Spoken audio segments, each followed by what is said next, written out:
Social मीडियावरती हा video खूपच धुमाकूळ घालतोय। व्हिडिओ व्हायरल होत असल्याचे कारण ऐकून तुमच्याही अंगावरती काटा उभा राहील।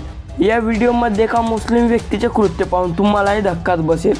आपल्या महाराष्ट्रामध्ये अनेक गावात सब्जी मंडी आहेत। सब्जी मंडीमध्ये भाजीपाला हा ठोक भावात विकला जातो, मात्र ज्या मालाला भाव मिळत नाही तो माल फेकून देण्यात येतो किंवा मोकाट जनावरांना देण्यात येतो।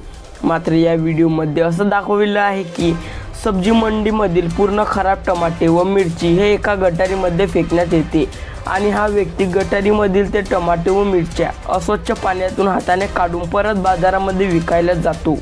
विचार करा, जर हा भाजीपाला तुमच्या जेवणामध्ये आला तर तुम्हाला किती गंभीर आजाराची झुंज करावी लागेल, याचा तुम्ही विचारही करू शकत नाही। या व्हिडिओला असे कॅप्शन देण्यात आले होते की कोणाकडूनही भाजीपाला घेताना पुरेसा विचार करूनच घ्या, तसेच घरी गेल्यावर ताज्या भाज्या धुवूनच का वापरायच्या याचे महत्त्व अनेकांना कळालेच असेल, असे या व्हिडिओला कॅप्शन देण्यात आले होते। तरी तुम्हाला या व्हिडिओबद्दल काय वाटते, तुमच्या प्रतिक्रिया आम्हाला कमेंट बॉक्समध्ये नक्की कळवा।